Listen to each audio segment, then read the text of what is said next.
ಎಲ್ರಿಗೂ ನಮಸ್ಕಾರ. ಇವತ್ತಿನ ಕಡ್ಡಾಯ ಕನ್ನಡ ಪತ್ರಿಕೆಯನ್ನು ಉತ್ತರಿಸ್ತಾ ಬರೋಣ ಬೇಗ. ಒಂದು ವಿಷಯ, 100 ಪ್ರಶ್ನೆಗಳಲ್ಲಿ 90ಕ್ಕಿಂತ ಹೆಚ್ಚು ಪ್ರಶ್ನೆಗಳು ಸಾಮಾನ್ಯ ಕನ್ನಡ ಪುಸ್ತಕದಿಂದ ಬಂದಿತ್ತು. ಜೊತೆಗೆ ನಮ್ಮ ಚಾನೆಲ್ ವತಿಯಿಂದ ಮಾಡಿದಂಥ ತರಗತಿಗಳಲ್ಲಿ ಬಂದಿತ್ತು ಅಂತ ಹೇಳೋದಕ್ಕೆ ಇಷ್ಟಪಡ್ತೀನಿ. ಅದ್ರ ಬಗ್ಗೆ ನೀವು ಕಾಮೆಂಟ್ ಮುಖಾಂತರ ತಿಳಿಸ್ಬೇಕು. ಎಷ್ಟು ಪ್ರಶ್ನೆಗಳು ನಮ್ಮ ಪುಸ್ತಕದಿಂದ ಬಂದಿತ್ತು ಅಥವಾ ನಮ್ಮ ತರಗತಿಯಿಂದ ನಿಮಗೆ ಅನುಕೂಲ ಆಯಿತು ಅಂತ ತಿಳಿಸಿದ್ರೆ ನಮಗೂ ಕೂಡ ತರಗತಿಗಳು ಮಾಡೋದಕ್ಕೆ ಆಸಕ್ತಿ ಬರುತ್ತೆ ಅಂತ ಹೇಳ್ತಾ ಈಗ ಉತ್ತರಗಳನ್ನು ನೋಡ್ತಾ ಬರೋಣ. ಇಲ್ಲಿ ಹೊಳೆಯಲ್ಲಿ ಹುಣಸೆ ಹಣ್ಣು ತೊಳೆ ಅಂತಂದರೆ ಆಯ್ಕೆ 2 ಸರಿಯಾದಂಥ ಉತ್ತರ, ವ್ಯರ್ಥ. ಪ್ರಶ್ನೆ ಸಂಖ್ಯೆ 2, ಇಲ್ಲಿ ಕನ್ನಡದಲ್ಲಿ ದೊರೆತಿರುವ ಮೊದಲ ಕಾವ್ಯ ಅಂತ ಕೇಳಿದ್ದಾರೆ. ಕೃತಿ ಆಗಿದ್ರೆ ಕವಿರಾಜ ಮಾರ್ಗ ಆಗ್ತಿತ್ತು ಸ್ನೇಹಿತರೆ. ಕಾವ್ಯ ಅಂತ ಕೇಳಿರೋದ್ರಿಂದ ಪಂಪನ ಆದಿಪುರಾಣ ಕನ್ನಡದ ಮೊದಲ ಕಾವ್ಯ. ನೆನ್ಪಿಟ್ಕೊಳ್ಬೇಕು, ಮರಿಬಾರ್ದು. ಮೊದಲ ಕೃತಿ ಅಂತಂದರೆ ಕವಿರಾಜ ಮಾರ್ಗ, ಮೊದಲ ಕಾವ್ಯ ಅಂದರೆ ಆದಿಪುರಾಣ, ಮೊದಲ ವ್ಯಾಕರಣ ಗ್ರಂಥ ಅಂತಂದಾಗ ಶಬ್ದಮಣಿ ದರ್ಪಣ. ಅದು ಕನ್ನಡದಲ್ಲೇ ರಚನೆ ಆಗಿರುವಂಥದ್ದು ಅಂತ ಕೇಳಿದಾಗ ಶಬ್ದಮಣಿ ದರ್ಪಣ ಆಗುತ್ತೆ. ಇಲ್ಲಿ ಅಕರ್ಮಕ ಧಾತು ಅಂದರೆ ಯಾವುದು ಕರ್ಮ ಪದವನ್ನು ಬಳಸೋದಿಲ್ಲ. ಏನು ಅಂತ ಪ್ರಶ್ನೆಯನ್ನು ಹಾಕ್ಕೊಂಡಾಗ ಏನು ಅಂತ ಪ್ರಶ್ನೆ ಬರಬೇಕು. ಅದಕ್ಕೆ ಈಗ ಮಾಡು ಅಂತಂದರೆ ಏನು ಅಂತೀವಿ, ಓಡು ಅಂತಂದರೆ ಏನು ಅನ್ನೋದಿಲ್ಲ, ಕೂಡು ಅಂದರೆ ಕೂಡ್ತೀವಿ, 2 ಸಂಖ್ಯೆಗಳನ್ನು ಕೂಡ್ತೀವಿ, ತೊಡು ಅಂತಂದರೆ ಏನನ್ನು ತೊಡಬೇಕು ಅಂತೀವಿ. ಆದರೆ ಓಡು ಅನ್ನೋದಕ್ಕೆ ನಾವು ಏನನ್ನು ಅಂತ ಕೇಳಲ್ಲ, ಓಡು ಅಂದ ತಕ್ಷಣ ಓಡ್ತೀವಿ. ಈ ರೀತಿಯಾಗಿ ಏನು ಅಂತ ಯಾವ ಪದಕ್ಕೆ ಪ್ರಶ್ನೆ ಹಾಕೊಳ್ಳೋದಕ್ಕೆ ಬರಲ್ವೋ ಅದನ್ನು ಅಕರ್ಮಕ ಧಾತು ಅಂತ ಕರಿತೀವಿ. ಹಾಗಾಗಿ ಓಡು. ನಂತರ ಸೊಗಸಾಗಿ ಎನ್ನುವಂಥದ್ದು ಇದು ಸಾಮಾನ್ಯ ಅವ್ಯಯ. ಚೆನ್ನಾಗಿ, ಸೊಗಸಾಗಿ, ಈ ರೀತಿಯಾಗಿ ಕ್ರಿಯೆ ಯಾವ ರೀತಿ ನಡೀತು ಅಂತ ಹೇಳುವಂಥದ್ದೇ ಸಾಮಾನ್ಯ ಅವ್ಯಯ. ನಂತರ ಅನ್ವರ್ಥಕ ಅಂತ ಕೇಳಿದ್ರೆ ಇಲ್ಲಿ ವಿಜ್ಞಾನಿ ಸರಿಯಾದಂಥ ಉತ್ತರ, ವಿಜ್ಞಾನಿ. ನಾನು ಹೇಳಿದ್ದ ಎಲ್ಲ ವೃತ್ತಿಗಳು ಕೂಡ ಅನ್ವರ್ಥಕ ನಾಮಕ್ಕೆ ಬರುತ್ತೆ ಅಂತ. ಆತ್ಮಾರ್ಥಕ ಸರ್ವನಾಮ ಎಲ್ಲಿ ತಾ ಕಾಣಿಸುತ್ತೋ ನೋಡಿ, ತಾ ಇದೆ, ಅದನ್ನು ಆತ್ಮಾರ್ಥಕ ಸರ್ವನಾಮ, ತಾನು, ತಾವು. ನಂತರ ಪ್ರಶ್ನೆ ಸಂಖ್ಯೆ 7, ಸಪ್ತಮಿ ವಿಭಕ್ತಿ ಕಾರಕಾರ್ಥ ಕೇಳಿದ್ದಾರೆ. ಅಧಿಕರಣ, ನೀವು ಇದನ್ನು ಕಂಠಪಾಠ ಮಾಡಬೇಕಾಗಿತ್ತು. ಅಧಿಕರಣ ಸಪ್ತಮಿ ವಿಭಕ್ತಿ ಕಾರಕಾರ್ಥ. ನೋಡಿ 8ನೇ ಪ್ರಶ್ನೆ ತುಂಬ ಈಸಿ ಇದೆ. ಪೂರ್ವಪದ ಸಂಖ್ಯಾವಾಚಕ ಆಗಿದ್ರೆ ಪ್ರತಿ ಸಲ ಸಮಾಸ ಮಾಡ್ಬೇಕಾದ್ರೆ ನಾನು ಇದನ್ನು ಹೇಳಿದ್ದೀನಿ. ಮೊದಲನೇ ಪದ ಸಂಖ್ಯೆಯಿಂದ ಕೂಡಿದ್ರೆ ಅದು ದ್ವಿಗು ಸಮಾಸವೂ ಆಗಿರುತ್ತೆ. ದ್ವಿಗು ಸಮಾಸ ಆನ್ಸರ್. ಹೆಜ್ಜೇನು ನೋಡಿ, ಹಿರಿದಾದ ಜೇನು ಅಂತ ಹೇಳ್ತಾ ಇದ್ದಾರೆ. ಲಕ್ಷಣವನ್ನು ಹೇಳ್ತಾ ಇರೋದ್ರಿಂದ ಇದು ಕರ್ಮಧಾರೆಯ ಸಮಾಸ. ಸಂಧಿಗಳ ಮೇಲೆ ಪ್ರಶ್ನೆಯನ್ನು ಕೇಳಿದರೆ ನಾನು ಹೇಳಿದ್ದೆ, ಅನುನಾಸಿಕ ಅಕ್ಷರಗಳು ಒತ್ತಕ್ಷರವಾಗಿ ಬಂದರೆ ಅದು ಅನುನಾಸಿಕ ಸಂಧಿ ಆಗಿರುತ್ತೆ. ನೋಡಿ, ಇಲ್ಲಿ ಮಾವತ್ತು ಒತ್ತಕ್ಷರವಾಗಿ ಬಂದಿದೆ, ಇದು ಅನುನಾಸಿಕ ಸಂಧಿ. ಸತ್ ಪ್ಲಸ್ ಮಾನ ಸನ್ಮಾನ, ಅನುನಾಸಿಕ ಸಂಧಿ. ಸರಿಯಾದ ತತ್ಸಮ ತದ್ಭವ ರೂಪ ಕೇಳಿದರೆ ಶರ್ಕರ ಸಕ್ಕರೆ. ನೋಡಿ, ಶರ್ಕರ ಸಕ್ಕರೆ ಇದು ಸರಿಯಾಗಿದೆ.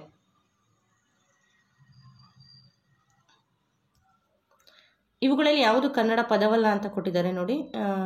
ಇಲ್ಲಿ ಕುಮಾರ ಕುವರ ಇದು ತತ್ಸಮ ತದ್ಭವ ಆಗುತ್ತೆ. ಇದು ಕೂಡ ಆಗಬಹುದು, ಯಾಕೆಂದರೆ ಇಲ್ಲಿ ಬರೀ ತತ್ಸಮದ ರೂಪದಲ್ಲಿ ಕೊಟ್ಟಿದ್ದಾರೆ ಕುಮಾರ, ಇದಕ್ಕೆ ಕನ್ನಡ ರೂಪ ಕುವರ. ಹಾಗಾಗಿ ಇದು ಕನ್ನಡ ಪದ ಅಲ್ಲ ಅಂತ ಕೀ ಆನ್ಸರ್ ಕೊಡ್ಬೋದು ಅಂತ ಅನಿಸುತ್ತೆ ನನಗೆ. ಕುಮಾರ ಅಂತ ನಾನು ಅಂದ್ಕೊಂಡಿದ್ದೀನಿ. ಅತ್ಯಾದರ ನೋಡಿ, ಯಾವತ್ತು ಬಂದರೆ ನಾನು ಎಂಡ್ಸಂಧಿ ಅಂತ ಹೇಳಿದ್ದೆ ಟ್ರಿಕ್ಸಲ್ಲಿ, ಹಾಗಾಗಿ ಇದು ಎಂಡ್ಸಂಧಿ. ನಂತರ ಗುರು ಕೊನೆಯಲ್ಲಿ ಬಂದರೆ, ನೀವು ಯಮತರಾಜ ಬಾನಸಲಗಮ ಹಾಕ್ಕೊಂಡು ಗುರು ಕೊನೆಯಲ್ಲಿ ಬಂತಂದರೆ ಅಥವಾ ಸೂತ್ರ ಇದೆ ಆ ಮುಖಾಂತರನಾದರೂ ಕಂಡುಹಿಡ್ಕೊಳ್ಬೋದು. ಆಯ್ಕೆ 2 ಸಗಣ ಅಂದರೆ ಈ ರೀತಿ ಬರುತ್ತೆ, ಗುರು ಕೊನೆಯಲ್ಲಿ ಬರುವಂಥದ್ದು. ಸರಳವಾದಂಥ ಪ್ರಶ್ನೆ ಭ್ರಾತೃ ನೋಡಿ, ಈ ಭ್ರಾತೃ ಅನ್ನೋ ಪದದಿಂದನೇ ಸ್ನೇಹಿತರೆ ಇಂಗ್ಲೀಷ್ನ ಬ್ರದರ್ ಅಂತ ಬಂದಿರುವಂಥದ್ದು. ಫಾದರಿಂದ ಪಿತೃಯಿಂದ ಫಾದರ್ ಬಂದಿರೋವಂಥದ್ದು, ಮಾತೃಯಿಂದ ಮದರ್ ಬಂದಿರೋವಂಥದ್ದು, ಭ್ರಾತೃಯಿಂದ ಬ್ರದರ್ ಬಂದಿರೋವಂಥದ್ದು. ಇದನ್ನು ನೆನ್ಪಿಟ್ಕೊಳ್ಳಿ ನೀವು. ಬ್ರದರ್ ಅಂದರೆ ಏನು? ಸಹೋದರ. ನೆನಪಿನ ದೋಣಿಯಲ್ಲಿ ಇದು ಕುವೆಂಪುರವರ ಆತ್ಮಕತೆ. ಒಗ್ಗಟ್ಟು 1 ಪ್ಲಸ್ ಕಟ್ಟು, 1 ಅಂತ ಬಂದಾಗ ಸಂಖ್ಯಾವಾಚಕ ಬರುತ್ತೆ ಮೊದಲಿಗೆ, ಹಾಗಾಗಿ ಅದು ದ್ವಿಗು ಸಮಾಸಕ್ಕೆ ಉದಾಹರಣೆ. ನಂತರ ಹಳೆಗನ್ನಡದ ಸಪ್ತಮಿ ವಿಭಕ್ತಿ, ಇದು ಕಂಠಪಾಠ ಮಾಡಿದರೆ ಉತ್ತರಿಸಬಹುದು. ಒಳ್ ನೋಡಿ, ಒಳ್ಳಂತ ಇದೆಯಲ್ಲ, ಇದು ಹಳೆಗನ್ನಡದ ಸಪ್ತಮಿ. ನಂತರ ಓಬಿರಾಯನ ಕಾಲ ಅಂತಂದರೆ ಪ್ರಾಚೀನ ಕಾಲವನ್ನು ನಾವು ಓಬಿರಾಯನ ಕಾಲ ಅಂತೀವಿ. ಏಕೆಂದರೆ ಒಬೇರಾಯ್ ಅನ್ನುವಂಥ ಬ್ರಿಟಿಷ್ ಅಧಿಕಾರಿ ಇದ್ದ, ಹಾಗಾಗಿ ಅವನು ಕಾಲದ್ದು ಅಂದರೆ ಪ್ರಾಚೀನ ಕಾಲದ್ದು ಅಂತ ಹೇಳಬೇಕಾದ್ರೆ ಓಬಿರಾಯನ ಕಾಲ ಅಂತ ನಾವು ನುಡಿಗಟ್ಟಿನ ಅರ್ಥವನ್ನು ಇಲ್ಲಿ ಹೇಳ್ತೀವಿ. ನೀನು ಯಾವುದೋ ಕಾಲದ ಹೇಳ್ತೀಯಲ್ಲ ಅನ್ನುವಂತಹ ಅರ್ಥ ಬರೋ ರೀತಿಯಲ್ಲಿ ಇದು ಓಬಿರಾಯನ ಕಾಲ ಅಂತ ಹೇಳ್ತೀವಿ. ಇನ್ನು ಕಟ್ಟಳೆ ಅಂತಂದರೆ ನಿಯಮ ಅಂತ ಗೊತ್ತಿದೆ, ಇದು ಸರಳವಾಗಿದೆ ಪ್ರಶ್ನೆ. ನೋಡಿ, ನಾನು ಲೇಖನ ಚಿಹ್ನೆ ಅಂತ ಬಂದಾಗ ಯಥಾವತ್ತಾಗಿ ಅನ್ನುವಂಥ ಒಂದು ಪದವನ್ನು ಹೇಳಿದೆ. ನಾನು ಬಹಳ ಸಲ ಹೇಳ್ತಿರ್ತೀನಿ, ಯಥಾವತ್ತಾಗಿ ಅನ್ನುವಂಥ ಪದ ಬಂದರೆ ಎಲ್ಲೂ ನಾವು ನೋಡೋದು ಬೇಡ, ಅದು ಉದ್ಧರಣ ಚಿಹ್ನೆ ಆಗಿರುತ್ತೆ. ನೋಡಿ, $. ಇದು ಯಾವಾಗ ಬರುತ್ತೆ ಅಂತಂದರೆ ಯಥಾವತ್ತಾಗಿ ಹೇಳಿಕೆಯನ್ನು ಹೇಳಬೇಕಾದ್ರೆ ಬರುತ್ತೆ. ಯಥಾವತ್ತಾಗಿ ಅನ್ನೋ ಒಂದು ಪದ ಇದ್ರೆ ಸಾಕು, ನೀವು ಇದನ್ನು ಉದ್ಧರಣ ಅಂತ ಬರಿಬೋದು. ನಂತರ ಬ್ಯಾನಿ ಅಂತಂದರೆ ಗ್ರಾಂಥಿಕ ರೂಪ, ಬೇನೆ ಸರಿಯಾದಂಥ ಉತ್ತರ. ಆಹಾ ಅನ್ನುವಂಥ ಕಡೆ ಭಾವಸೂಚಕ ವಾಕ್ಯವನ್ನು ಕಾಣ್ತೀವಿ. ಇದೊಂದೇ ಸಾಕು, ನಮ್ಮ ಚಿಹ್ನೆನೇ ಹೇಳ್ತಾ ಇದೆ ಇದು ಭಾವಸೂಚಕ ವಾಕ್ಯ ಅಂತ. ದೇಶ ಶಬ್ದಗಳು ಅಂತಂದರೆ ಅಚ್ಚಗನ್ನಡದ ಶಬ್ದಗಳನ್ನು ನಾವು ದೇಶ ಶಬ್ದಗಳು ಅಂತೀವಿ. ಅಚ್ಚಗನ್ನಡದ ಶಬ್ದಗಳು ಅಂದರೆ ದೇಶ ಅಂದರೆ ನಮ್ಮದೇ, ನಮ್ಮ ಭಾಷೆಯ ಪದಗಳೇ ಆಗಿರುವಂಥ ನಾವು ದೇಶ ಶಬ್ದಗಳು ಅಂತೀವಿ. ಇದು ಕರ್ಮಧಾರೆಯ ಸಮಾಸ. ಈಗಾಗಲೇ ಹೇಳಿದೆ, ಗುಣವನ್ನು ಹೇಳುವಂತಹ ಸಮಾಸ ಕರ್ಮಧಾರೆಯ ಸಮಾಸ ಇರುತ್ತೆ. ನೋಡಿ, ಕೆಂದಾವರೆ, ಕೆಂಪಾದ ತಾವರೆ, ಗಾತ್ರ, ಬಣ್ಣ, ಲಕ್ಷಣ ಇವೆಲ್ಲ ಹೇಳುವಂಥದ್ದು ಯಾವುದು ಕರ್ಮಧಾರೆಯ ಸಮಾಸವಾಗಿರುತ್ತೆ. ಇನ್ನು ನಂತರ ಬೆಟ್ಟ ತಾವರೆ ತತ್ಪುರುಷ ಸಮಾಸ, ಇಮ್ಮಡಿ 2+ ನೋಡಿ ದ್ವಿಗು ಸಮಾಸ, ಆ ಮನೆ ಗಮಕ ಸಮಾಸ. ಅವ್ಯಯದ ಮೇಲೆ ಬಹಳಷ್ಟು ಪ್ರಶ್ನೆಗಳನ್ನು ಕೇಳಿದರೆ ಸಾಮಾನ್ಯ ಅವ್ಯಯ ಯಾವುದು ಇದು ಅಂತ ಹೇಳ್ಬಿಟ್ಟು ನೋಡಿ, ಇಲ್ಲಿ ಚೆನ್ನಾಗಿ ಅನ್ನುವಂಥದ್ದು ಸಾಮಾನ್ಯ ಅವ್ಯಯ, ಕ್ರಿಯೆ ನಡೆದ ರೀತಿಯನ್ನು ಹೇಳುವಂಥದ್ದು ಸಾಮಾನ್ಯ ಅವ್ಯಯ. ಇನ್ನು ಆಹಾ ಅನ್ನುವಂಥದ್ದು ಭಾವಸೂಚಕ ಅವ್ಯಯ, ಹೌದು ಅನ್ನುವಂಥದ್ದು ಕ್ರಿಯಾರ್ಥಕ ಅವ್ಯಯ, ಪಟಪಟ ಅನ್ನುವಂಥದ್ದು ಅನುಕರಣ ಅವ್ಯಯ. ಮರಳಿ ಮಣ್ಣಿಗೆ ಶಿವರಾಮ ಕಾರಂತರ ಕೃತಿ, ಇದು ಕೂಡ ಸರಳವಾಗಿದೆ ಪ್ರಶ್ನೆ. ನಾನು ಹೇಳಿದ್ನಲ್ಲ, ಸಾಹಿತ್ಯದ ಒಂದು 5ರಿಂದ 8 ಪ್ರಶ್ನೆಗಳು ಬರ್ಬೋದು ಅಂತ. 5ರಿಂದ 10 ಪ್ರಶ್ನೆಗಳು ಅಷ್ಟರೊಳಗೆ ಇರೋವಂಥದ್ದು. ಸಾಹಿತ್ಯದ ಇಡೀ ಪ್ರಶ್ನೆ ಪತ್ರಿಕೆಯಲ್ಲಿ 100 ಅಂಕಗಳಿಗೆ ಅಷ್ಟೇ ಬಂದಿರೋವಂಥದ್ದು ಕಡ್ಡಾಯ ಕನ್ನಡದಲ್ಲಿ. ಆದರೆ ನಿಮಗೆ ಬೇರೆ ಪತ್ರಿಕೆಯಲ್ಲಿ ಸಾಮಾನ್ಯ ಕನ್ನಡದಲ್ಲಿ ಹೇಳೋಕ್ಕಾಗೋದಿಲ್ಲ, ಪ್ರಶ್ನೆಗಳನ್ನು ಕೇಳ್ಬೋದು ಸಾಹಿತ್ಯದ ಮೇಲೆ.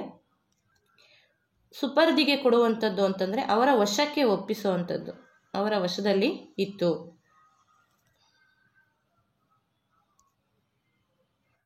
ನಂತರ 29ನೇ ಪ್ರಶ್ನೆ, ಅನ್ಯ ದೇಶ ಪದಗಳಲ್ಲಿ ಗುಂಪಿಗೆ ಸೇರಿದ ಪದವನ್ನು ನೀವು ಗುರುತಿಸಿ ಅಂತ ಕೇಳಿದರೆ ಇಲ್ಲಿ ಅರ್ಜಿಯನ್ನು ನಾವು ತೆಗೆದುಬೇಕಾಗುತ್ತೆ. ಯಾಕೆಂದರೆ ಮೇಜು, ಸಾಬೂನು, ಪಾದ್ರಿ ಅನ್ನುವಂಥದ್ದು ಪರ್ಷಿಯನ್ ಪದಗಳು.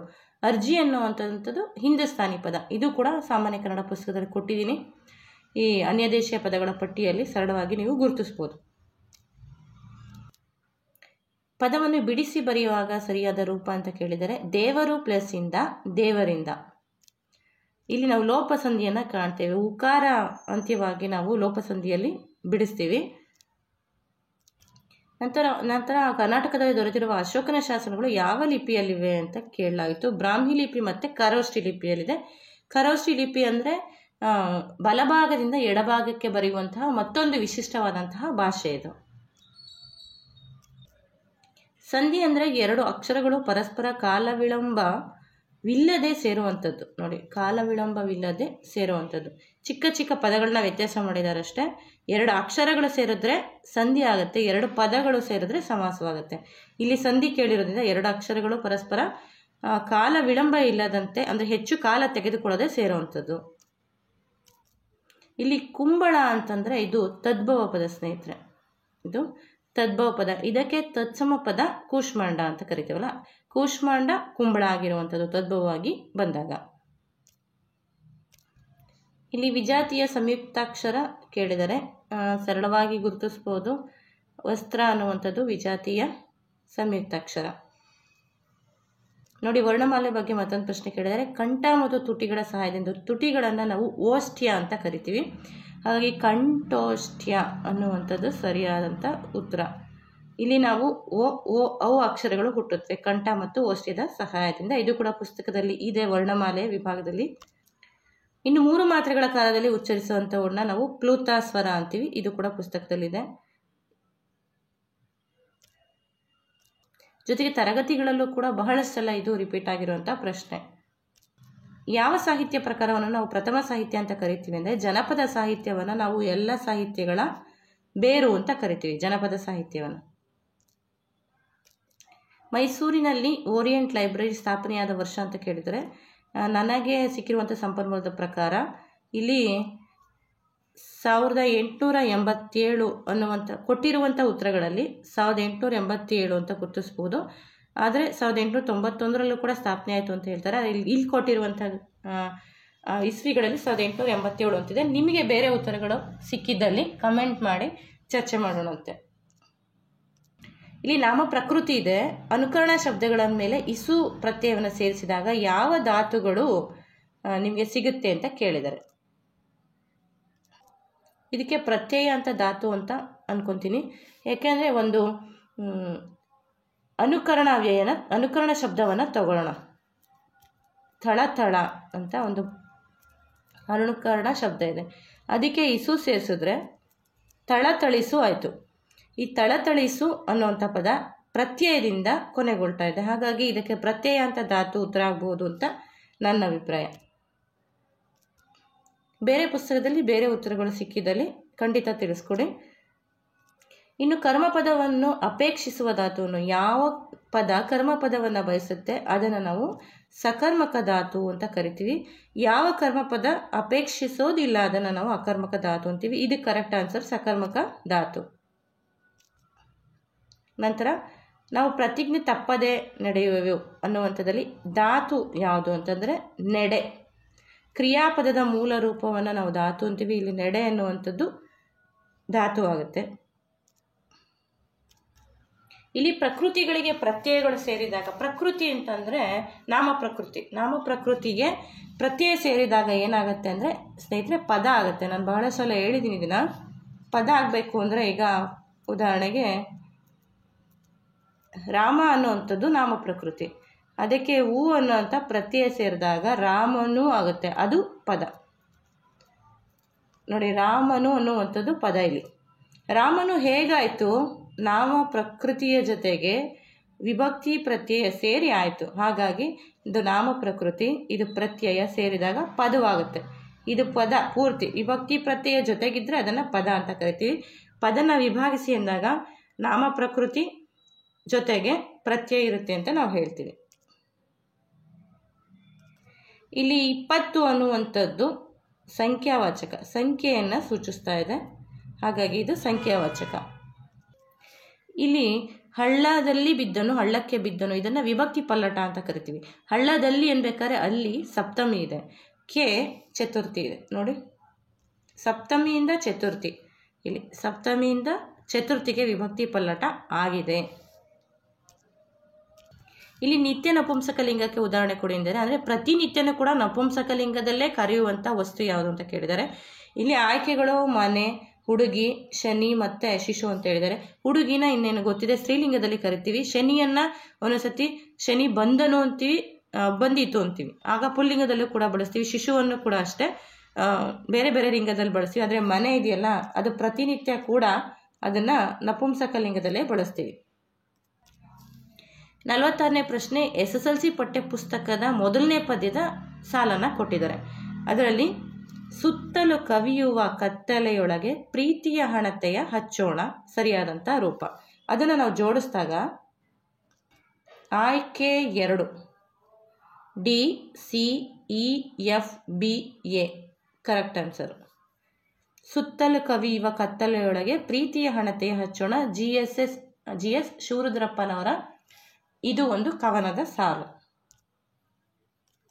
ಇಲ್ಲಿ ಅನುನಾಸಿಕ ಸಂಧಿಗೆ ಉದಾಹರಣೆಯನ್ನು ಕೇಳಿದರೆ, ನಾನು ಹೇಳೋದಲ್ಲ, ಅನುನಾಸಿಕ ಅಕ್ಷರಗಳು ಒತ್ತಕ್ಷರಗಳಾಗಿ ಬಂದರೆ ಅನುನಾಸಿಕ ಸಂಧಿಯಾಗುತ್ತೆ. ವಾಂಗ್ಮಯ, ವಾಕ್ ಪ್ಲಸ್ ಮಯ, ವಾಂಗ್ಮಯ, ಇದು ಅನುನಾಸಿಕ ಸಂಧಿಗೆ ಉದಾಹರಣೆ.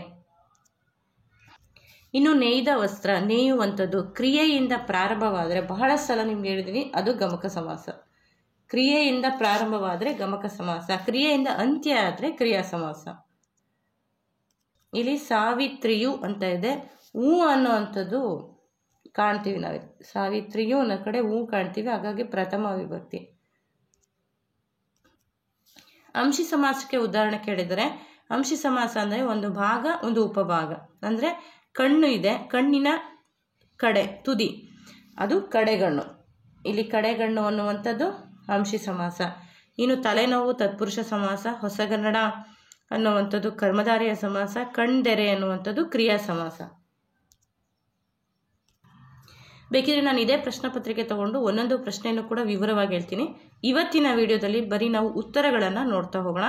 ನಿಮಗೆ ಎಷ್ಟು ಪ್ರಶ್ನೆಗಳು ಸರಿಯಾಗಿದೆ, ಒಂದು ಪ್ರಶ್ನೆಗೆ 1.5 ಅಂಕದಂಗೆ ಎಷ್ಟು ಅಂಕಗಳು ಲಭಿಸಿದೆ, ನಮ್ಮ ತರಗತಿ ಅದು ನಿಮಗೆ ಎಷ್ಟು ಅನುಕೂಲ ಆಯಿತು ಅನ್ನೋದನ್ನು ಕೂಡ ಕಮೆಂಟ್ ಮುಖಾಂತರ ತಿಳಿಸ್ಕೊಡಿ.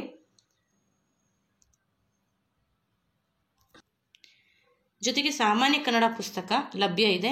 ಈ ಎಲ್ಲ ವ್ಯಾಕರಣಾಂಶಗಳು ಭಾಷೆ ಮತ್ತು ಸಾಹಿತ್ಯವನ್ನು ಒಳಗೊಂಡಿದೆ. ಎಲ್ಲ ಪರೀಕ್ಷೆಗೂ ಉಪಯುಕ್ತವಾದಂತಹ ಪುಸ್ತಕವಾಗಿದೆ. ಇದರ ಬಗ್ಗೆ ನಿಮಗೆ ಮಾಹಿತಿ ಬೇಕಂದರೆ ವಾಟ್ಸಪ್ಗೆ ಮೆಸೇಜನ್ನು ಮಾಡಿ 797559. ನಂತರ ಭಾವಸೂಚಕ ಅವ್ಯಯ, ಕೃದಂತಾವ್ಯಯ, ತದ್ದಿದಾಂತ, ಅವಧಾರಣ ಅಂತ ಕೊಟ್ಟಿದ್ರು. ಅದನ್ನು ನಾವು ಜೋಡಿಸ್ತಾ ಬರೋಣ. A3 ಆಯಿತಾ, B1, C4, D2 ಇದು ರೈಟ್ ಆನ್ಸರ್. ಇದರ ಬಗ್ಗೆ ಈಗಾಗಲೇ ತರಗತಿಗಳು ಇದೆ, ಬಹಳ ಸಲ ನೀವು ಕೇಳುವಿದ್ದೀರಾ. ಇದನ್ನು ಸರಿಯಾಗಿ ನಾವು ಜೋಡಿಸಿದಾಗ ಆಯ್ಕೆ 3 ಸರಿಯಾದಂಥ ಉತ್ತರ. ನೋಡಿ, ಆಯ್ಕೆ 3 A3, B1, C4, D2. ಇಲ್ಲಿ ಅರ್ಥಪೂರ್ಣ ವಾಕ್ಯವನ್ನು ನಾವು ರಚಿಸಬೇಕು. ಆಯ್ಕೆಯಲ್ಲಿ 3, ಮನಸ್ಸು ಬಂದತ್ತ ಸ್ವೇಚ್ಛಾಚಾರಿಯಾಗಿ ಅಲೆಯುವಷ್ಟು ಸ್ಥಿತವಂತನು ನಾನಲ್ಲ ಅನ್ನುವಂಥದ್ದು ಇಲ್ಲಿ ರೈಟ್ ಆನ್ಸರು. ಇನ್ನು ಲೇಖನ ಚಿಹ್ನೆಗಳನ್ನ ಮಾಡಬೇಕಾದ್ರೆ ಹೇಳಿದ್ದೆ, ಪಾರಿಭಾಷಿಕ ಪದಗಳನ್ನು ಬಳಸಬೇಕಾದ್ರೆ ನಾವು ಅನ್ಯ ಭಾಷೆ ಪದಗಳನ್ನು ಬಳಸಬೇಕಾದ್ರೆ ವಾಕ್ಯ ವೇಷ್ಟನ ಅಂದರೆ ಸಿಂಗಲ್ ಇನ್ವರ್ಟೆಡ್ ಕಾಮ ಇದನ್ನು ನಾವು ಬಳಸ್ತೀವಿ. ನಂತರ ಕ್ಷಣ ಪದದ ತತ್ಸಮ ರೂಪವನ್ನು ಕೇಳಿದರೆ ಕ್ಷಣ. ಇನ್ನು ಚೆಳ್ಳೆ ಹಣ್ಣು ತಿನ್ನಿಸು ಅಂತಂದರೆ ಮೋಸ ಮಾಡಿ ಹೋಗು ಅರ್ಥವನ್ನು ಕೊಡುತ್ತೆ ನುಡಿಗಟ್ಟು. ಇನ್ನೊಂದು ಗಮನಿಸ್ಬೇಕು ಸ್ನೇಹಿತರೆ, ಈ ನುಡಿಗಟ್ಟಿನ ಅರ್ಥವನ್ನು ಕೊಟ್ಟಾಗ ನೋಡಿ, ಇಲ್ಲಿರುವಂತಹ ಪದ ಇಲ್ಲಿ ಹಣ್ಣು ಅಂತ ಇದೆ, ಅಂದರೆ ಹಣ್ಣು ತಿನ್ನಿಸು ಅಂತ ಅರ್ಥ ಕೊಡ್ತಿದೆ. ಅದೇ ಅರ್ಥ ಒಳಾರ್ಥ ಅದೇ ಇರೋದಕ್ಕೆ ಸಾಧ್ಯ ಇಲ್ಲ. ಹಣ್ಣನ್ನು ತಿನ್ನಿಸು ಇದು ಕೂಡ ಆಗಿರಲ್ಲ, ಒಳ್ಳೆಯ ಹಣ್ಣನ್ನು ತಿನ್ನಿಸು ಇದು ಕೂಡ ಆಗಿರಲ್ಲ, ಚಿಕ್ಕ ಹಣ್ಣು. ನೋಡಿ, ಈ ರೀತಿಯಾಗಿ ಇಲ್ಲಿ ಇರ್ತಕ್ಕಂತಹ ಪದಕ್ಕಿಂತ ವಿಭಿನ್ನವಾದ ಪದಗಳು ಅದರ ಉತ್ತರ ಆಗಿರುತ್ತೆ. ನುಡಿಗಟ್ಟುಗಳು ಬಂದಾಗ ಇದೊಂಚೂರು ಗಮನ ಕೊಡಿ ನೀವು. ನಂತರ ಮನ್ಯಾಗಿನ ಅಂದರೆ ಮನೆಯಲ್ಲಿನ, ಕರೆಕ್ಟ್ ಆನ್ಸರು ಆಯ್ಕೆ 2 ಮನೆಯಲ್ಲಿನ ಗ್ರಾಂಥಿಕ ರೂಪ. ಇಲ್ಲಿ ಸರಿಯಾದಂಥ ರೂಪವನ್ನು ಗುರುತಿಸೋದಕ್ಕೆ ಹೇಳಿದರೆ ಸಂಧ್ಯಾವಂದನೆಗಳನ್ನು ಮಹಾಪ್ರಾಣ ಧಾ ಇದ್ದರೆ ಸಾಕಾಗುತ್ತೆ. ಇಲ್ಲಿ ಈದಾಗೂ ಕೂಡ ಮಹಾಪ್ರಾಣ ಕೊಟ್ಟಿದ್ದಾರೆ, ಅಗತ್ಯ ಇಲ್ಲ. ಹಾಗಾಗಿ ಆಯ್ಕೆ 1 ಸರಿಯಾದಂಥ ಉತ್ತರ. ಇಲ್ಲಿ ಹೊಂದಿಸಿ ಕೇಳಿದರೆ ಮು ಅನ್ನುವಂಥ ಹಳೆಗನ್ನಡ ಪ್ರತ್ಯಯ ಪ್ರಥಮ, ಹಾಗಾಗಿ ಹೊಸಗನ್ನಡದ ಪ್ರಥಮ ಜೋಡಿಸಿದರೆ ಅತ್ತಣಿ ಅನ್ನೋದಕ್ಕೆ ಯಾವುದನ್ನು ಜೋಡಿಸಿದ್ರೆ ಹೊಸಗನ್ನಡ ವಿಭಕ್ತಿ ಆಗತ್ತೆ ಅಂತ ಕೇಳಿದರೆ ಇದು ಪಂಚಮಿ ಆಗಿರೋದ್ರಿಂದ ದೆಸೆಯಿಂದ ನಾವಿಲ್ಲಿ ಜೋಡಿಸ್ಬೇಕು. ಗಾದೆಯನ್ನು ಪೂರ್ಣಗೊಳಿಸಿ ಅಂತಂದರೆ ಬರುವುದು ಕಡಿಮೆ ಆದರೂ ಕೂಡ ತೆರುವುದು ತಪ್ಪಲಿಲ್ಲ, ಅಂದರೆ ಅನ್ಯಾಯವಾಗಿ ಕಳೆಯುವಂಥದ್ದು ಅಂತ. ತೆರುವುದು, ತೆರಿಗೆಯನ್ನು ಕಟ್ಟಿದ್ವಿ ಅನ್ನೋ ರೀತಿಯಲ್ಲಿ ತೆರುವುದು ತಪ್ಪಲಿಲ್ಲ. ಶಿಕ್ಷಣ ಎಲ್ಲ ರಂಗಗಳಲ್ಲಿಯೂ ಅಡಿಗೆರೆಡದ ಪದ ವಚನ ಪಲ್ಲಟಕ್ಕೆ ಸರಿಯಾದ ವಚನ ಗುರುತಿಸಿ ಅಂತ ಕೊಡಿದರೆ ಇಲ್ಲಿ ಎಲ್ಲ ಅಂತಿರೋದ್ರಿಂದ ಎಲ್ಲ ಅಂತ ಕೊಟ್ಟಿದ್ದಾರೆ, ಅದು ಎಲ್ಲ ಆಗಬೇಕು. ಎಲ್ಲ ರಂಗಗಳಲ್ಲಿಯೂ ಬದಲಾವಣೆ ತಂದಿದೆ ಅಂತ ಒಂದು ವಾಕ್ಯ ಇಟ್ಕೊಳ್ಳಿ. ಎಲ್ಲ ರಂಗಗಳಲ್ಲಿಯೂ ಬದಲಾವಣೆ ತಂದಿದೆ ಅನ್ನುವಂಥದ್ದು. ಈ ಎಲ್ಲ ಅನ್ನುವಂಥ ಪದ ರಂಗಗಳಲ್ಲಿಯೂ ಅನ್ನುವಂಥ ಪದಕ್ಕೆ ಸಹಕಾರಿಯಾಗಿದೆ. ನಂತರ ಇದು ಕೊಟ್ಟಿ ವಾಕ್ಯಗಳಲ್ಲಿ ವಿಶೇಷಾಧೀನ ಲಿಂಗ ಅಥವಾ ವಾಚ್ಯಲಿಂಗ ಅಂತ ಹೇಳ್ತೀವಿ. ಇದು ಪುಸ್ತಕದಲ್ಲಿದೆ. ಲಿಂಗ ಅಂತಲೇ ಒಂದು ಚಾಪ್ಟರ್ ಇದೆ. ಆ ಲಿಂಗಗಳಲ್ಲಿ ಇದನ್ನು ವಿವರಿಸಲಾಗಿದೆ. ಇಲ್ಲಿ ನೀನು ಅಂತ ಬಂದರೆ ಅದು ವಾಚ್ಯಲಿಂಗ, ನೀನು ಅಂತ ಏನಾದರೂ ಬರ್ಬೋದು. ಇಲ್ಲಿ ನೀನು ಬಾ ಅಂತ ಕೊಟ್ಟಿದ್ದಾರೆ, ಹಾಗಾಗಿ ಇದು ಸರಿಯಾದಂಥ ಆಯ್ಕೆ. ನೀನು ಅಂತ ಇರಬೇಕು ಒಟ್ಟಾರೆ ಅಲ್ಲಿ ವಾಚ್ಯಲಿಂಗಕ್ಕೆ. ಪಂಪ ಪ್ರಶಸ್ತಿ ವಿಜೇತರನ್ನು ಕಾಲಾನುಕ್ರಮದಲ್ಲಿ ಜೋಡಿಸಿದ್ದಾರೆ. ಇವ್ರು ಕೊಟ್ಟಿರೋದೇ ಕಾಲಾನುಕ್ರಮದಲ್ಲಿದೆ. ಮೊದಲು ಕುವೆಂಪು, ಆಮೇಲೆ ತೀನಂಶ್ರೀ, ಆಮೇಲೆ ಶಿವರಾಮ್ ಕಾರಂತರು, ಆಮೇಲೆ ಒಂದು ಕೊಡಬೇಕಿತ್ತು, ಗ್ಯಾಪ್ ಕೊಟ್ಟಿದ್ದಾರೆ, ಆಮೇಲೆ ಪೂತಿನ. ಅದೇ ಕರೆಕ್ಟಾಗಿ ಜೋಡಿಸ್ಬರ್ದಾಗ ABCD ಮೊದಲನೇ ಆಯ್ಕೆ ಇಲ್ಲಿ ಸರಿಯಾಗಿದೆ. ಮೊದಲನೇ ಆಯ್ಕೆ ಅಲ್ಲ, ಎರಡನೇ ಆಯ್ಕೆ. ಇಲ್ಲಿ ಎರಡನೇ ಆಯ್ಕೆ ABCD ಸರಿಯಾಗಿದೆ. ಕುವೆಂಪು, ತೀನಂಶ್ರೀ, ಶಿವರಾಮ ಕಾರಂತರು, ಪೂತಿನ. ತುಂಬ ಚೆನ್ನಾಗಿದೆ ಪ್ರಶ್ನೆ ಇದು. ಕ್ರಿಯಾಪದವೆನಿಸಿಕೊಳ್ಳುವ ಧಾತುವಿಗೆ ಯಾವ ಪ್ರತ್ಯಯ ಸೇರಿಸಬೇಕು ಅಂತ ನೋಡಿ. ಒಂದು ಕ್ರಿಯಾಪದ ಅನ್ನಿಸ್ಕೊಳ್ಬೇಕು ಅಂತಂದರೆ ಸ್ನೇಹಿತರೆ, ಅದಕ್ಕೆ ಆಖ್ಯಾತ ಪ್ರತ್ಯಯಗಳು ಸೇರಬೇಕು. ಅಂದರೆ ಒಂದು ಕ್ರಿಯಾಪದ ಆಗಬೇಕು ಅಂತಂದರೆ ಕ್ರಿಯಾ ಪ್ರಕೃತಿ ಜೊತೆಗೆ ಆಖ್ಯಾತ ಪ್ರತ್ಯಯಗಳು ಸೇರಿ ಕ್ರಿಯಾಪದವಾಗುತ್ತೆ.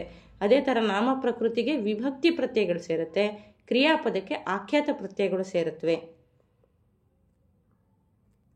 ನಂತರ ಇಲ್ಲಿ ಕೇಳಿದರೆ, ಇಲ್ಲಿ ರವಿ ಕಾಣದನ್ನು ಕವಿ ಕಂಡ ಅಂತ ಇಲ್ಲಿ ನೋಡಿ, ಇಲ್ಲಿ ಕಾಣದನ್ನು ಅಂತ ಇದೆ, ಅಂದರೆ ಕಾಣದೇ ಇರುವುದನ್ನು ಅಂತ ಇಲ್ಲಿ ನಿಷೇಧವನ್ನು ಸೂಚಿಸ್ತಾ ಇದ್ದೀವಿ ನಾವು. ಹಾಗಾಗಿ ನಿಷೇಧಾರ್ಥಕ ಕೃದಂತ ನಾಮ ಇದು. ಇನ್ನು ಇಲ್ಲಿ ರವಿ ಅನ್ನುವಂಥದ್ದು ನಾಮಪದ ಸೂಚಿಸುತ್ತೆ, ಆದರೆ ಇವ್ರು ಕೇಳ್ತಾ ಇರೋದು ಕೃದಂತ. ಕೃದಂತಗಳಾಗಬೇಕು ಅಂದರೆ ನಾವು ಕ್ರಿಯಾಪದವಾಗಿ ಉದಾಹರಣೆಯನ್ನು ಇಲ್ಲಿ ತೆಗೆದುಕೊಳ್ಬೇಕು. ಕಾಣದನ್ನು ಅಂತಂದರೆ ಕಾಣದೇ ಇರುವುದು ಅಂತ ನಿಷೇಧಾರ್ಥಕ ಕೃದಂತ ನಾಮವನ್ನು ಇದು ಸೂಚಿಸ್ತಾ ಇದೆ. ನಂತರ ತಾನು ಕೊಡಗ ಪರರನ್ನು ಅಣಕಿಸುವಂತ. ಇಲ್ಲಿ ತಾನು ಅನ್ನುವಂಥ ಶಬ್ದ ಇದೆಯಲ್ಲ, ಇಲ್ಲಿ ತಾನು ತಾ ಅಂತ ಬಂದರೆ ಈಗಾಗಲೇ ಹೇಳ್ದೆ ಆತ್ಮಾರ್ಥಕ ಸರ್ವನಾಮ. ತಾ ಕಂಡಿದ ತಕ್ಷಣ ತಾನು, ತಾವು, ಅದು ಆತ್ಮಾರ್ಥಕ ಸರ್ವನಾಮ. ನಂತರ ಗ್ರೀಕ್ ಪ್ರಹಸನ ಅಂದರೆ ನಾಟಕದ ರೀತಿಯಲ್ಲಿರುವಂಥದ್ದು. ಈ ಗ್ರೀಕ್ ಪ್ರಹಸನ ಕೃತಿ ಯಾವ ದೇಶದಲ್ಲಿ ಲಭ್ಯವಾಗಿದೆ ಅಂತಂದರೆ, ಇದು ಎಲ್ಲಿ ಬರುತ್ತಪ್ಪ ಈ ಪ್ರಶ್ನೆ ಅಂತಂದರೆ, ಕನ್ನಡ ಎಷ್ಟು ವರ್ಷಗಳ ಹಳೆಯದು ಅಂತ ಹುಡುಕ್ತಾ ಹೋದಾಗ ಗ್ರೀಕ್ನಲ್ಲಿ ಕೃತಿಗಳು ಸಿಗ್ತಾ ಹೋಗುತ್ತೆ. ಅಲ್ಲಿ ಕನ್ನಡ ಪದ ಇದೆ ಅಂತ ಗೋವಿಂದ ಪೈ ಅವರು ಪತ್ತೆ ಹಚ್ತಾ ಬರ್ತಾರೆ. ಏಕೆಂದರೆ ಅವರು ಗ್ರೀಕ್ ಭಾಷೆಯನ್ನು ಚೆನ್ನಾಗಿ ತಿಳ್ಕೊಂಡಿದ್ರಂತೆ. ಆಗ ಈಜಿಪ್ಟ್ ದೇಶದಲ್ಲಿ ಅವ್ರಿಗೆ ಈ ಕೃತಿಗಳು ಸಿಗ್ತಾ ಹೋಗುತ್ತೆ. ಈಜಿಪ್ಟ್ ದೇಶ. ಇದು ತೊಗಲುಗುಂಬೆ ಆಟವನ್ನು ಆಡಿಸುವ ಜನಾಂಗದವರ ಹೆಸರನ್ನು ಹೇಳಿ ಅಂತ ಹೇಳಿದರೆ, ಕರೆಕ್ಟ್ ಆನ್ಸರು ನಿಮಗೆ ಕಿಳ್ಳೆ ಖ್ಯಾತರು ಅಂತ ಕರಿತೀವಿ. ಇವರು ತೊಗಲುಗುಂಬೆ ಆಟದಲ್ಲಿ ತುಂಬ ಪ್ರಸಿದ್ಧರು. ಇದು ನನ್ನ ಪುಸ್ತಕ ಸಾಮಾನ್ಯ ಕನ್ನಡ ಏನು ಬಂದಿದೆ, ಹೊಸದಾಗಿ ಒಂದಷ್ಟು ಅಂಶಗಳನ್ನು ಸೇರಿಸಿದ್ದೀನಿ. ಅಲ್ಲಿ ಪೂರಕ ಸಾಹಿತ್ಯ ಅಂತ ಜನಪದ ಸಾಹಿತ್ಯವನ್ನು ಕೊಟ್ಟಿದ್ದೀನಿ. ಜನಪದ ಸಾಹಿತ್ಯದಲ್ಲಿ ಏನೆಲ್ಲ ಅಂಶಗಳು ಪ್ರಮುಖ ಅಂತ ಕೊಟ್ಟಿದ್ದೀನಿ. ಅಲ್ಲಿಂದ ಈ ಪ್ರಶ್ನೆ ಬಂದಿದೆ. ಈ ಪರಿಷ್ಕೃತ ಈ ವರ್ಷದ ಪುಸ್ತಕದಲ್ಲಿ ಅದನ್ನು ಸೇರಿಸಿದ್ದೆ, ಅಲ್ಲಿಂದ ಬಂದಿರುವಂತಹ ಪ್ರಶ್ನೆ. ನಂತರ ಇತ್ತೀಚೆಗೆ ಜನಪದ ಸಾಹಿತ್ಯದ ಮೇಲೆ ಪ್ರಶ್ನೆಗಳನ್ನ ಕೇಳ್ತಾ ಇರೋದ್ರಿಂದ ನಾವು ಅದನ್ನು ಓದಬೇಕಾಗತ್ತೆ ಸ್ನೇಹಿತರೆ. ಜನಪದ ವೃತ್ತಿ ಗಾಯಕರು ಅಂತ ಬರ್ತಾರೆ, ಜನಪದ ಮಹಾಕಾವ್ಯಗಳು ಅಂತ ಬರುತ್ತವೆ, ಹೀಗೆಲ್ಲ ಓದಬೇಕಾಗತ್ತೆ. ಮಂಟೇಸ್ವಾಮಿ ಇರ್ಬೋದು, ಮಲೆಮಹದೇಶ್ವರ ಕಾವ್ಯಗಳನ್ನ ರಚನೆ ಮಾಡಿದಂಥವ್ರು, ಆಮೇಲೆ ಈ ರೀತಿಯಾಗಿ ಯಾವ ವೃತ್ತಿಗಳು ಅದರಲ್ಲಿ ಪ್ರಸಿದ್ಧರಾದಂಥವ್ರು, ಜನಪದ ಪ್ರಸಿದ್ಧ ಕಾವ್ಯಗಳನ್ನು ಬರೆದಂಥವ್ರು, ಕೃತಿಗಳನ್ನ ಬರೆದಂಥವ್ರು, ಈ ರೀತಿಯಾಗಿ ಓದ್ತಾ ಬರಬೇಕಾಗತ್ತೆ. ನಂತರ ಗುಂಪಿಗೆ ಸೇರದ ಪದವನ್ನು ಗುರುತಿಸಿ ನೋಡಿ. ಇಲ್ಲಿ 3 ಒಂದು ಸಂಧಿ ಆದರೆ ಮತ್ತೊಂದು ಬೇರೆ ಸಂಧಿಯಾಗಿದೆ. ಬೆಟ್ಟದಾವರೆ, ಮಳೆಗಾಲ, ಕಂಬನಿ ಎಲ್ಲವೂ ಕೂಡ ಆದೇಶ ಸಂಧಿ ಆದರೆ ಇದು ಹೂವಿಂದ ಅನ್ನುವಂಥದ್ದು ವಕಾರ ಆಗಮ ಸಂಧಿ ಆಗುತ್ತೆ. ಹಾಗಾಗಿ ಇದು ಇಲ್ಲಿಂದ ಹೊರತೆಗಿಬೇಕು. ಕಪಿಮುಷ್ಟಿ ಅಂತಂದರೆ ಬಿಗಿಯಾದಂತಹ ಹಿಡಿತ. ಇಲ್ಲಿ ಕರ್ತೃತ್ವ ಉಳ್ಳ ಅನ್ನುವಂಥ ಪದದ ಸರಿಯಾದ ರೂಪವನ್ನು ಗುರುತಿಸಬೇಕು. ಇಲ್ಲಿ ಕರ್ತೃತ್ವ ಉಳ್ಳ ಅನ್ನುವಂಥದ್ದು ಸರಿಯಾದಂಥ ಉತ್ತರ. ಇಲ್ಲಿ ಉಪಮಾಲಂಕಾರದ ಬಗ್ಗೆ ಒಂದು ಪ್ರಶ್ನೆಯನ್ನು ಕೊಟ್ಟಿದ್ದಾರೆ. ಗೀಜುಕನ ಗೂಡು ತೊಟ್ಟಿಲಿನಂತೆ ತೂಗುತ್ತಿವೆ ಅಂತ. ಇದನ್ನು ನಾನು ತರಗತಿಯಲ್ಲಿ ಇದೇ ಉದಾಹರಣೆ ತಗೊಂಡು ಮಾಡಿದ್ದೀನಿ. ಇಲ್ಲಿ ಗೀಜುಗ ಅನ್ನುವಂಥದ್ದು ಉಪಮೇಯ ಆಗುತ್ತೆ, ತೊಟ್ಟಿಲು ಅನ್ನುವಂಥದ್ದು ಉಪಮಾನ.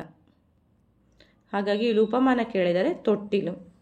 ನಂತರ ಮುಂದಿನ ಪ್ರಶ್ನೆ, ಇಲ್ಲಿ ಅವಧಾರಣ ಅವ್ಯವದ ಮೇಲೆ ಪ್ರಶ್ನೆಯನ್ನು ಕೇಳಿದರೆ, ಇಲ್ಲಿ ನಾವೇ ಅನ್ಬೇಕಾದ್ರೆ ಎ ಬರೋದನ್ನು ಗಮನಿಸಿ. ಈ ಎ ಎಲ್ಲಿ ಬರುತ್ತೆ? ನಾವೇ, ನಾನೇ, ಅದೇ ಅನ್ನುವಂಥದ್ದು ಎ ಕೊನೆಗೆ ಅಂತ್ಯ ಆದರೆ ಸ್ವರದಿಂದ ಅದು ಅವಧಾರಣ ಅವ್ಯಯ, ಮರಿಬಾರ್ದು. ಮತ್ತೊಂದು ಪ್ರಶ್ನೆ ಸರಳವಾಗಿದೆ. ಮಾಸ್ ಮೀಡಿಯಾ ಅಂತಂದರೆ ಸಮೂಹ ಮಾಧ್ಯಮಗಳು. ನಾನು ಹೇಳಿದ್ದೆ ಇಂಗ್ಲೀಷ್ಗೆ ಸಂವಾದಿ ಕನ್ನಡ ಪದವನ್ನು ಕೇಳ್ತಾರೆ ಅಂತ, ಸರಳವಾಗಿರೋ ಅಂಥದ್ದನ್ನೇ ಕೇಳಿದ್ದಾರೆ. ನಂತರ ಗುಂಪಿಗೆ ಸೇರದ ಪದ ಕೇಳಿದರೆ ಇಲ್ಲಿ ತನುಜೆ ಪದವನ್ನು ತೆಗಿಬೇಕಾಗುತ್ತೆ, ಯಾಕೆಂದರೆ 3 ಪದಗಳು ಮಗ ಅನ್ನೋ ಅರ್ಥವನ್ನು ಕೊಡುತ್ತೆ. ಇಲ್ಲಿ ಬಿಸಿಲ್ಗುದುರೆ ಅಂತಂದರೆ ಭ್ರಮೆ ಅಂತ ಹೇಳ್ಬೋದು, ಭ್ರಮೆ.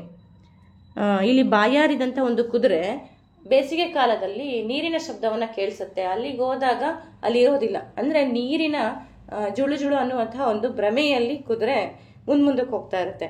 ಹಾಗಾಗಿ ಅದನ್ನು ಬಿಸಿಲು ಕುದುರೆ ಅಂದರೆ ಭ್ರಮೆ ಅಂತ ಹೇಳ್ತೀವಿ. ನಂತರ ಗುಣಸಂಧಿಗೆ ಉದಾಹರಣೆಯ ಪದ ಯಾವುದು ಅಂತ ಕೇಳಿದರೆ ಇಲ್ಲಿ ದೇವೇಂದ್ರ, ಎ ಬರುವಂಥದ್ದನ್ನು ಗಮನಿಸಿ. ಎ ಓ ಅರ್ ಬಂದರೆ ಗುಣಸಂಧಿ. ಇನ್ನು ಲೋಕೈಕ ಐ ಔ ಬಂದರೆ ವೃದ್ಧಿ ಸಂಧಿ, ದೇವಾಲಯ ಸವರ್ಣದೀರ್ಘ ಸಂಧಿ, ದಿಗಂತ ಜಸ್ವ ಸಂಧಿ. ಇಲ್ಲಿ ರೂ ಅನ್ನುವಂತಹ ವರ್ಣಮಾಲೆಯನ್ನು ಹೊರತುಪಡಿಸಿ ಕನ್ನಡ ವರ್ಣಗಳ ಸಂಖ್ಯೆ ಅಂತ ಕೇಳಿದರೆ ಇದು ಸ್ವಲ್ಪ ಗೊಂದಲದ ಪ್ರಶ್ನೆ. ರೂ ಒಂದನ್ನೇ ಬಿಟ್ರ ಅಥವಾ ಕ್ಷ ಒಂದು ಬರುತ್ತೆ ಕೊನೆಗೆ ಅಕ್ಷರ, ಅದನ್ನು ಬಿಟ್ಟರೆ 2-3 ಅಕ್ಷರಗಳನ್ನು ಬಿಟ್ಟು ಇವ್ರು ಕೇಳ್ತಾ ಇದ್ದಾರೆ ಗೊತ್ತಿಲ್ಲ. ಒಟ್ಟಾರೆ ಕನ್ನಡ ವರ್ಣಮಾಲೆಯಲ್ಲಿರುವ ಅಕ್ಷರಗಳ ಸಂಖ್ಯೆ ಅಂತ ನೇರವಾಗಿ ಕೇಳೋ ಬದಲು ಈ ರೀತಿಯಾಗಿ ಕೇಳ್ತಾ ಇದ್ದಾರೆ ಗೊತ್ತಿಲ್ಲ. ಆ ರೀತಿಯಾಗಿ ಏನಾದರೂ ಕೇಳ್ತಾ ಇದ್ರೆ ಸರಿಯಾದಂಥ ಉತ್ತರ 49 ಕನ್ನಡ ವರ್ಣಮಾಲೆಗಳ ಸಂಖ್ಯೆ ರೂನ ಬಿಟ್ಟು. ಅಥವಾ 2-3 ಅಕ್ಷರವನ್ನು ಒಟ್ಟಿಗೆ ತೆಗ್ಲಾಗ್ತಿಲ್ಲ, ಒಂದಾದ್ಮೇಲೆ ಒಂದು ತೆಗ್ದಾಕ್ತಾ ಹೋದ್ರು, ಕೊನೆಗೆ ರೂ ಅನ್ನು ತೆಗ್ದಾಕಿದ್ರು, ಅದು ಬಿಟ್ಟರೆ 49 ಅಕ್ಷರಗಳು ಉಳ್ಕೊಂಡ್ವು. ಇಲ್ಲಿ ಉದ್ದೀಪಿತ ಅಂತಂದರೆ ಇಲ್ಲಿ ಪ್ರಚೋದನೆ ಅನ್ನುವಂಥದ್ದು ಸರಿಯಾದ ಉತ್ತರ. ಪ್ರಚೋದನೆಯನ್ನು ಮಾಡುವಂಥದ್ದನ್ನು ನಾವು ಉದ್ದೀಪಿತ ಅಂತ ಕರಿತೀವಿ. ಸುಸಂಗತ ಅಂತಂದರೆ ಇಲ್ಲಿ ಯೋಗ್ಯವಾದ. ಅರ್ಹ ಪದದ ವಿರುದ್ಧ ಪದ ಅನರ್ಹ. ನಾಸ್ತಿಕ ಅಂದರೆ ಗೊತ್ತಿದೆ ಎಲ್ಲರೂ ಕೂಡ, ದೇವರಲ್ಲಿ ನಂಬಿಕೆ ಇಲ್ಲದವ. ನೋಡಿ, ಕಡ್ಡಾಯ ಕನ್ನಡ ಆಗಿರೋದ್ರಿಂದ ಸರಳವಾದಂಥ ಅಂಕಿತನಾಮವನ್ನು ಕೇಳಿದರೆ ಅಕ್ಕಮಹಾದೇವಿಯವರ ಅಂಕಿತನಾಮವನ್ನು ಚನ್ನಮಲ್ಲಿಕಾರ್ಜುನ ಕೇಳಿದರೆ.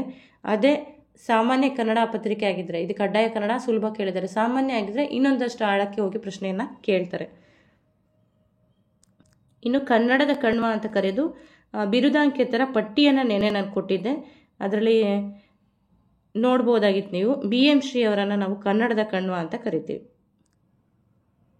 ಇಲ್ಲಿ ಗುಂಪಿಗೆ ಸೇರದ ಪದ ಕೊಟ್ಟಿದ್ದಾರೆ, ಅಡಿಗರನ್ನು ನಾವು ತೆಗಿಬೋದು. ಯಾಕಂದರೆ ನಿಮಗೆ ಗೊತ್ತಿದೆ ಎಲ್ಲರೂ ಕೂಡ ಜ್ಞಾನಪೀಠ ಪ್ರಶಸ್ತಿ ಬಂದಿದೆ, ಇವರಿಗೆ ಬಂದಿಲ್ಲ. ಇಲ್ಲಿ ನಾವೇ ಜೋಡ್ಸಕ್ಕೆ ಹೋದರೆ ಕನ್ಫ್ಯೂಸ್ ಆಗುತ್ತೆ. ನಾನು ಹೇಳಿದ್ದೆ PQRS ಈ ರೀತಿಯ ಮಾದರಿ ಕೊಡ್ತಾರೆ ಅಂತ ಹೇಳ್ಬಿಟ್ಟು, ಇಲ್ಲಿರುವಂಥದ್ದನ್ನು ನಾವು ಜೋಡಿಸಿ ಬರೆದಾಗ ಈ ಉತ್ತರ ಸಿಕ್ಕತ್ತೆ. ಮೂರನೇದು QPRS. ಕ್ಯೂ ನೋಡೋಣ, ಮುಂಜಾನೆಯಲ್ಲಿ. ಪಿ ಮುಂಜಾನೆಯಲ್ಲಿ ಮಂಜಿನ ಹನಿ ಮೂಡಿದೆ. ಈ ಮೂಡಿದ ಇದೆಯಲ್ಲ ಕ್ರಿಯಾಪದ, ಇದು ಕನ್ನಡದಲ್ಲಿ ಕೊನೆಗೆ ಬರುವಂತಹದ್ದು ವ್ಯಾಕರಣದ ಜಾಯಮಾನ. ಹಾಗಾಗಿ ಎಸ್ ಅನ್ನುವಂಥದ್ದು ಕೊನೆಗೆ ಬರೋ ಆಯ್ಕೆ 2 ಇದೆ. ಅದರಲ್ಲಿ ಸರಿಯಾಗಿ ಜೋಡಿಸಿದಾಗ QPRS.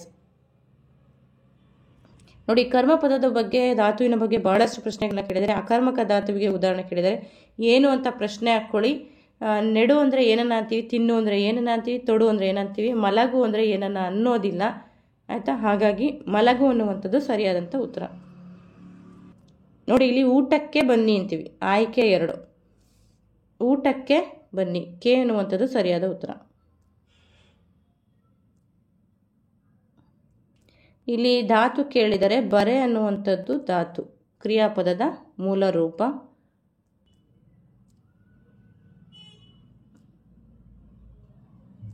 ಇನ್ನು ಕಾರಕಾರ್ಥಗಳನ್ನು ಜೋಡಿಸೋಕೆ ಹೇಳಿದ್ರು, ಇದು ಕಂಠಪಾಠ ಮಾಡಿದರೆ ನಿಮಗೆ ಸರಿಯಾಗಿ ಗೊತ್ತಾಗುತ್ತೆ. ಪ್ರಥಮ, ತೃತೀಯ, ಚತುರ್ಥಿ, ಪಂಚಮಿ ಅಂತ ಜೋಡಿಸೋಕೆ ಹೇಳಿದರು. ಆಯ್ಕೆ 4 ನೋಡಿ ಸರಿಯಾಗಿ ಹೊಂದಿಸ್ಬೋದು. A3 B1 C4 D2 ಇದು ಸರಿಯಾದಂಥ ಉತ್ತರ. ನೀವು ಕರ್ತೃ, ಕರ್ಮ, ಕರಣ, ಸಂಪ್ರದಾನ, ಅಪಾದಾನ, ಸಂಬಂಧ, ಅಧಿಕರಣ ಈ ರೀತಿಯಾಗಿ ಜೋಡಿಸ್ಬೇಕು. ಪ್ರಥಮದಿಂದ ಶುರುವಾದರೆ ನಿಮಗೆ ಸಪ್ತಮಿವರೆಗೂ ಕೂಡ ಜೋಡಿಸ್ಬೇಕು. 90ನೇ ಪ್ರಶ್ನೆ ನೋಡಿ, ಕಾಲಸೂಚಕ ಅಂದರೆ ದಾ ಅನ್ನುವಂಥದ್ದು ಭೂತಕಾಲವನ್ನು ಸೂಚಿಸುತ್ತೆ. ಇಲ್ಲಿ ಬರೆದನು ಅಂದರೆ ಭೂತಕಾಲ ದಾ, ಉತ್ತ ವರ್ತಮಾನ ಕಾಲ, ವಾ ಭವಿಷ್ಯತ್ ಕಾಲ. ಇದನ್ನು ಕಾಲಸೂಚಕ ಪ್ರತ್ಯಯಗಳು ಅಂತ ಪಾಠ ಮಾಡಿದ್ದೀನಿ, ಅಲ್ಲಿ ಹೇಳಿದ್ದೀನಿ. ನಂತರ ಆಧಾರ, ಏನೋ ಒಂದು ಆಧಾರ ಇದೆ, ನನ್ನ ಹತ್ರ ಸಾಕ್ಷಿ ಇದೆ ಅಂತಂದರೆ ಅದು ನಿರಾಧಾರ, ಸರಿಯಾದಂಥ ಉತ್ತರ. ನೆಕ್ಸ್ಟು ಕುಠಾರ, ಕೊಡಲಿ, ಸರಿಯಾದ ಆನ್ಸರು ಕೊಡಲಿ. ಇನ್ನು ಲೇಖನ ಚಿಹ್ನೆ ಬಗ್ಗೆ ಪ್ರಶ್ನೆಯನ್ನು ಕೇಳಿದರೆ, ಒಂದೇ ಪದಕ್ಕೆ ಸಮಾನಾರ್ಥಕ ಪದಗಳನ್ನು ಸೂಚಿಸಬೇಕಾದ್ರೆ ನಾವು ಆವರಣದಲ್ಲಿ ಸೂಚಿಸ್ತೀವಿ. ಆವರಣ ಚಿಹ್ನೆ ಸರಿಯಾದಂಥ ಉತ್ತರ. ನಂತರ ವಿಶ್ವಾಸ, ವಿಶ್ವಾಸ ಗ್ರಾಂಥಿಕ ರೂಪ.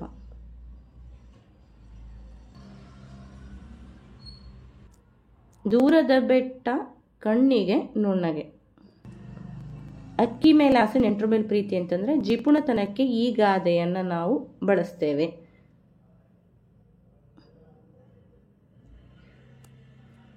ನಂತರ ಕರ್ಚೀಫ್ ಅಂದರೆ ಕರವಸ್ತ್ರ.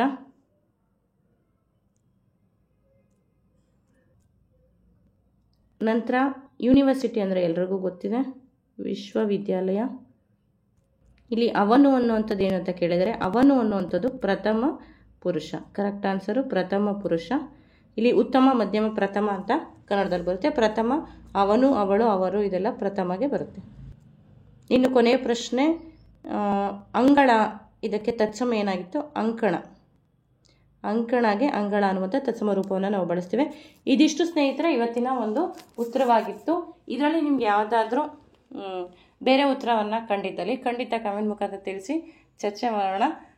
ಇಷ್ಟನ್ನು ಹೇಳ್ತಾ ಆದಷ್ಟು ಕೂಡ ತರಗತಿಯಲ್ಲಿರೋಂಥ ಪ್ರಶ್ನೆಗಳು ಬಂದಿದೆ, ಅನುಕೂಲ ಆಗಿದೆ ಅಂತ ಭಾವಿಸ್ತೀನಿ. ಪುಸ್ತಕದ ಮಾಹಿತಿ ಬೇಕಿದ್ದಲ್ಲಿ ಈಗಾಗಲೇ ನಂಬರನ್ನು ಕೊಟ್ಟಿದ್ದೀನಿ. ಆ ನಂಬರ್ಗೆ ವಾಟ್ಸಪ್